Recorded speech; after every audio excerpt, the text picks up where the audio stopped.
Greetings, Sky Watchers, and happy holidays. Science Ben here, your friendly neighborhood astronomer from the Danville Science Center.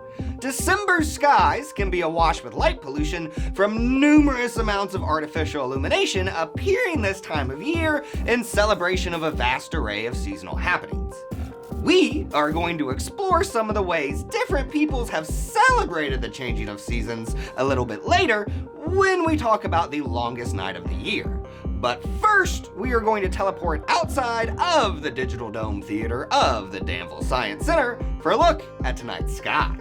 The clock in the corner informs us that it is Tuesday, December the 13th, 2022, and that we are currently viewing this evening sky at a few minutes past 5.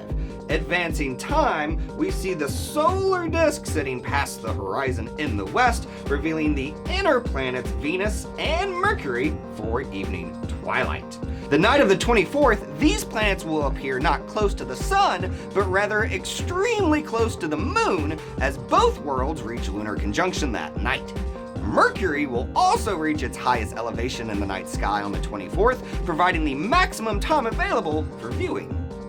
Mars reached lunar conjunction last Wednesday, in addition to experiencing lunar occultation, the moment when the moon passes in front of Mars from our perspective, blocking it from view. Further that night, the red planet reached opposition, the point at which a planet appears directly opposite the sun, with the Earth between the two. In tonight's sky, Mars can be found rising in the east around 9 o'clock.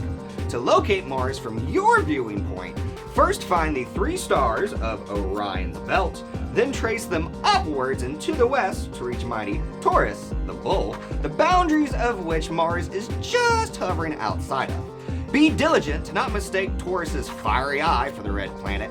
It's not, rather it's the red giant star, Aldebaran, a star many times larger than our sun. In Taurus's shoulder lies M45. The Pleiades are the 7 sisters, named for the 7 daughters of Pleion. At 444 light years away, the Pleiades is both the closest Messier object and the closest star cluster to Earth. Naming things in the sky in ways that reflect specific cultures is nothing new. For thousands of years, humans have even developed rituals in celebration of celestial happenings.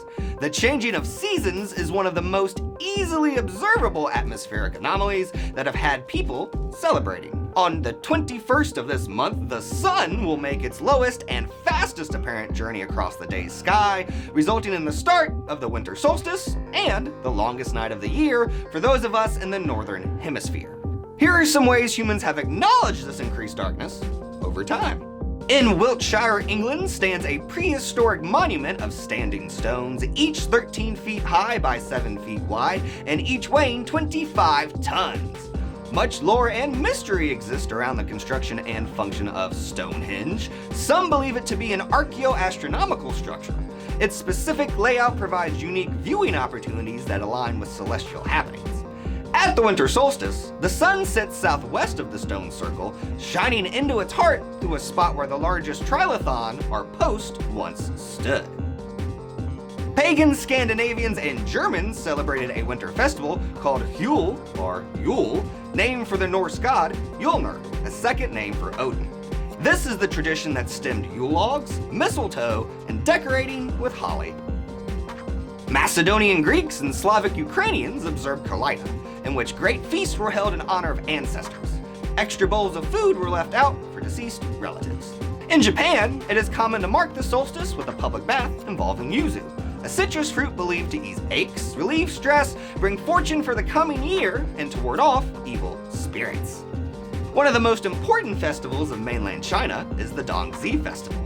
Reflective of the harmony of yin and yang, it is believed that the increase in daylight hours following the solstice corresponds to an increase in positive energy flow. Some Western Christians hold Blue Christmas, or longest night observance on the solstice, in honor of people who have lost loved ones during the past year. However you celebrate the solstice, longer days are ahead as we prepare for another trip around the sun. I'll see you next year, the second Tuesday of January 2023, January the 10th, when we'll catch up on the Artemis missions. Yes, Orion successfully returned this past Sunday. We'll explore all the science from that next year, as well as catch up on Mars, the JWST, and everything skybound to look forward to in the new year. Until then, keep discovering. Bye.